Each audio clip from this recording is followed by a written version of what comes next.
I could not believe this HOA Karen called 911 because my dog looked at her with an attitude. Moving into my new neighborhood was supposed to be a fresh start, a peaceful retreat where I could sip coffee on my porch and not have to deal with the chaos of city life. For the most part, it was exactly what I'd hoped for. Quiet streets, friendly neighbors, and a big backyard for my dog, Baxter, to roam around. But what I hadn't accounted for was the self-proclaimed ruler of the HOA, Karen. Karen had been a thorn in my side since day one, but up until now, her complaints had been relatively harmless. First, she tried to tell me my mailbox was 2 inches too tall. Then she claimed my trash bins were unsightly and should be hidden behind a decorative fence. But nothing could have prepared me for the absolute insanity that unfolded when she decided that my dog, a 40-pound golden retriever mixed with the temperament of a stuffed animal, had committed an unforgivable crime. Giving her attitude. It all started one afternoon when I was outside in my yard throwing a ball for Baxter. He was having the time of his life, bounding across the grass, tongue flopping out of his mouth. It was one of those perfect, sunny days where everything just felt right. That is, until I heard the familiar sound of Karen's voice from across the street. "Excuse me," she barked, marching toward my driveway with the same intensity as someone about to demand to speak to a manager. "We need to have a discussion about your dog." I sighed, already bracing myself for whatever nonsense she had cooked up this time. "What about him?" She placed a hand on her hip, scowling at Baxter, who had stopped mid-scray to stare at her. He just gave me a nasty look. I blinked. "What?" "He looked at me with an attitude," she clarified, pointing an accusatory finger at my utterly confused dog. "That is completely unacceptable behavior for this neighborhood." I glanced at Baxter, who was sitting with his head slightly tilted, ears perked up, looking as innocent as ever. "Karen, he's a dog. He doesn't even know what attitude is." She scoffed. "Oh, please. Dogs can be just as rude as people, and I will not tolerate disrespect." I stifled a laugh, half expecting a hidden camera crew to jump out at any moment, but Karen was dead serious. "You need to discipline him," she continued. "If you don't, I'll have no choice but to escalate this to the HOA. I sighed. "Karen, he wasn't being rude. He was literally just looking at you." "Well, he looked at me in a way that made me uncomfortable," she snapped. "Like he was judging me." Baxter, as if sensing the absurdity of the moment, gave a big dramatic yawn and flopped onto his side. Karen gasped. "See? That right there. That's defiance." I couldn't take it anymore. I burst out laughing. "Karen, he's tired." She pursed her lips. "This is not a laughing matter. You need to get that dog under control."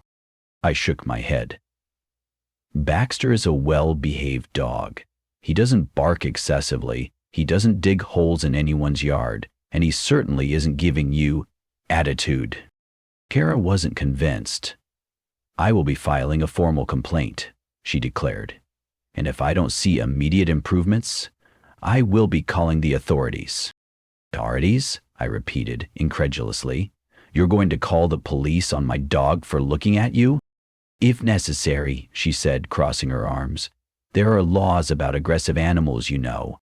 I wanted to argue, to tell her just how ridiculous she sounded, but I knew better than to engage with her any further. Instead, I just nodded. "All right, Karen, do what you gotta do." She huffed, spun on her heel, and stomped back to her house, muttering under her breath. I thought that would be the end of it. Surely even Karen wouldn't take this any further. But I underestimated her dedication to unnecessary drama, because the next morning, when I stepped outside to grab my mail, there it was. A bright yellow notice of complaint taped to my front door. Apparently, Karen had wasted no time in filing a grievance with the HOA, accusing Baxter of exhibiting aggressive, intimidating behavior through prolonged staring and deliberate posturing.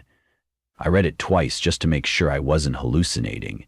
She had actually put in writing that my dog's body language was a threat to the neighborhood. I chuckled and tossed the notice onto my kitchen counter. No way the HOA was going to take this seriously. Or so I thought.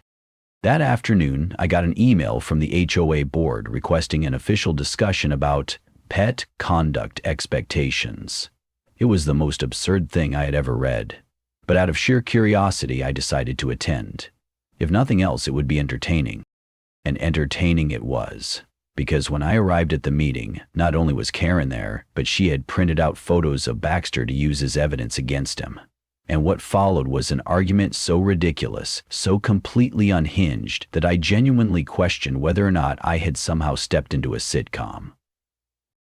Little did I know things were only going to get worse, because Karen was about to take this complaint to the next level in a way that no one, especially not the police, was prepared for.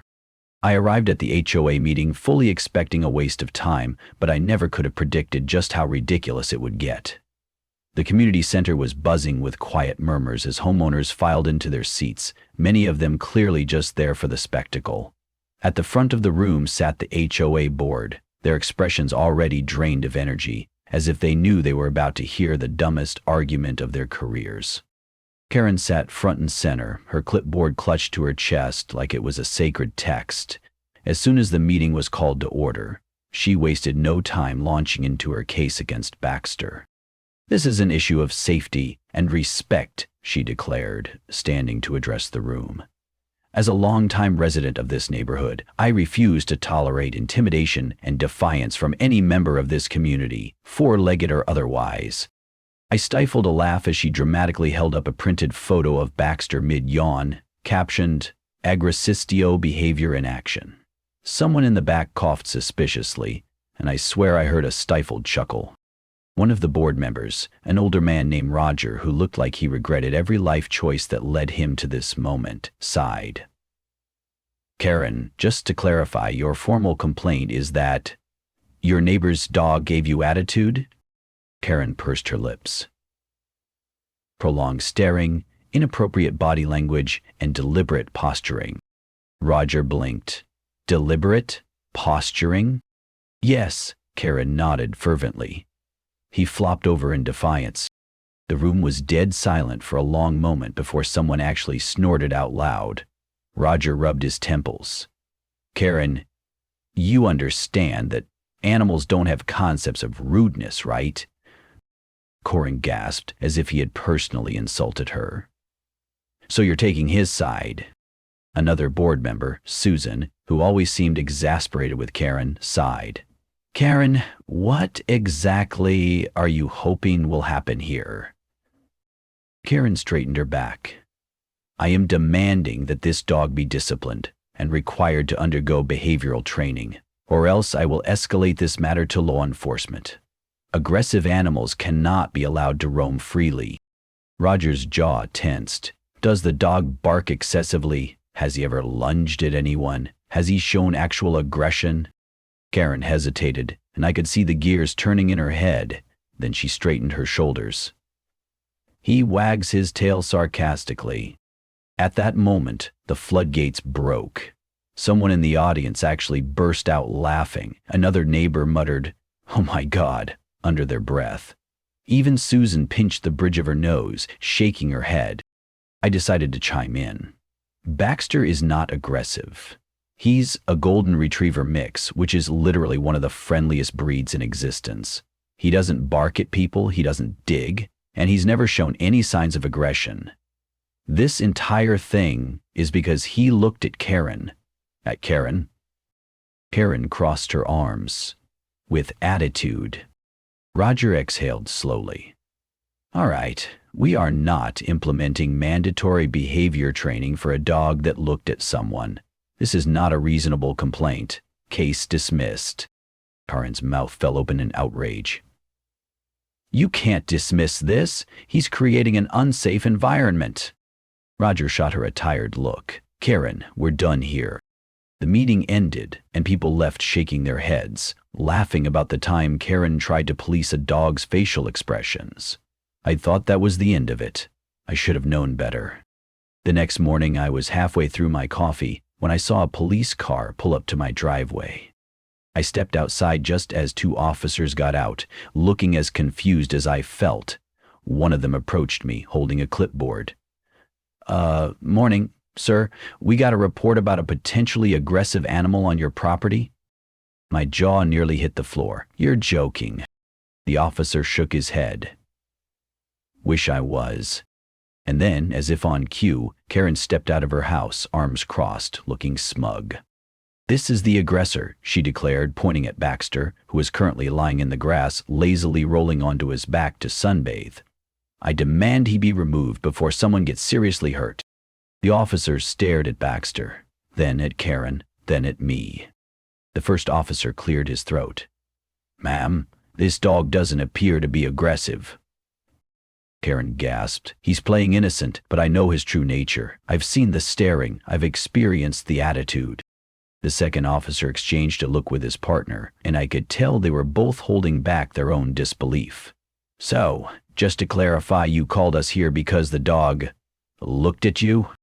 Karen placed a hand on her hip. With hostility. The first officer turned back to me. "Sir, does your dog have a history of aggression?" "No," I said firmly. "He's never bit anyone, never growled at anyone, and frankly, he's scared of vacuum cleaners." The officer jotted something down on his clipboard. "Does he bark excessively?" "Only when he sees a squirrel, and even then it's more of a squeaky yelp than a bark."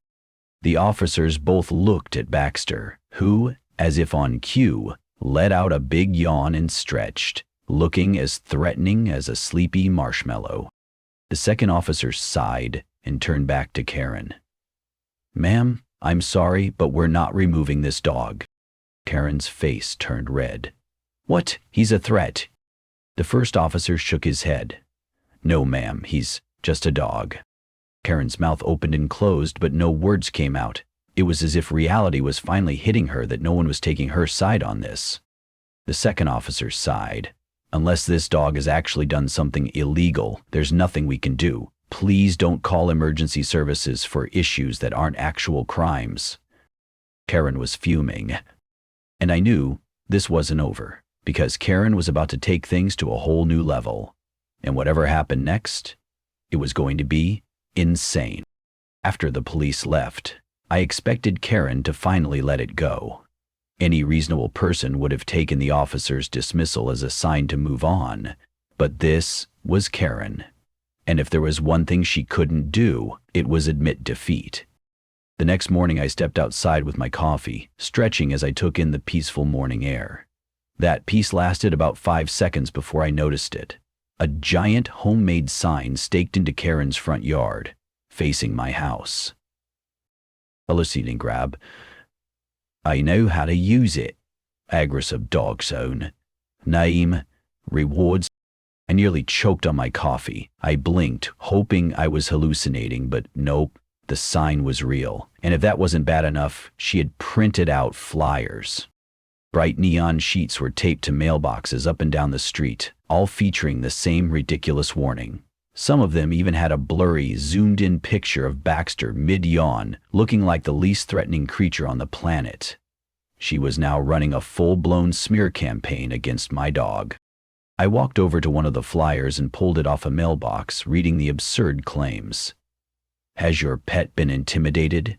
Are you afraid to walk your children past this home? Contact the HOA today and demand action." Before I could process this insanity, Mark, my next-door neighbor, jogged up, holding one of the flyers. "Dude," he wheezed between laughs, "your dog is officially public enemy #1. I shook my head.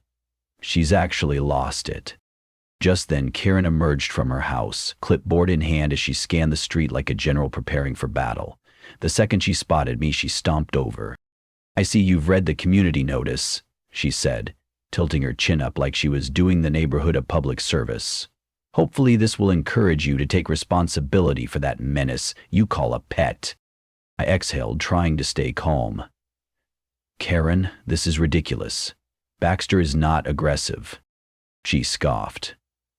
"You say that now, but I have documentation, eyewitness statements." She gestured dramatically to her clipboard. It's only a matter of time before something happens. Mark snorted. Like what? Is Baxter gonna roll over too aggressively? Karen ignored him. I've taken this issue to the HOA Supreme Board for emergency review. Until then, I am enforcing a community safety initiative. I frowned. What the hell does that mean? Karen smirked. You'll see. An hour later, I saw she had bought cones and caution tape. There was now a perimeter around my property, a makeshift danger zone created out of bright orange plastic that made it look like my house was under criminal investigation. As if that weren't bad enough, Karen had taken it upon herself to warn passersby. Every time someone walked by my house, she would dramatically gasp and yell, "Careful! Don't get too close to the attack dog!" It was so absurd that most people just stared at her like she had lost her mind. A few laughed. Some even came over to give Baxter extra pets out of sheer spite. Mark had the genius idea to make a sign for my yard in response. "Beware! Doe might judge you." Karen was furious. Then the final straw happened. She called animal control. I was in my kitchen when I heard the knock. When I opened the door, I found a man in uniform, clipboard in hand, looking somewhere between annoyed and apologetic. "Sir," he said, "we received a report about a potentially dangerous animal on your property." I sighed. "Let me guess. Karen?" The officer rubbed his temple. "Yeah, she's been calling non-stop." I stepped aside and gestured toward Baxter, who was currently lying upside down on the couch, belly exposed, looking like a sentient marshmallow. The officer sighed. "That's what I figured." He jotted something on his clipboard. "Look, I'll do the routine check just to say I did, but this is clearly a nuisance complaint." I nodded. "Do what you gotta do." 10 minutes later, the officer confirmed what everyone already knew. Baxter was not a threat to anything except maybe unattended snacks. "I'll be filing a report against her for wasting city resources," he muttered, shaking his head as he left. The next morning, Karen found her own violation notice taped to her door. I didn't see it happen, but I heard the shriek. Loud, piercing, like a banshee had just realized she lost her wallet. That was the moment she finally gave up. Within a week, the caution tape was gone, the flyers disappeared, and Karen, she suddenly became very, very quiet. I'd like to think she finally realized how insane she had been, but more likely she was just embarrassed. Baxter, of course, remained blissfully unaware of his villain status, and me, I kept the "Beware, dog might judge you" sign up just for fun. Peace had been restored. For now,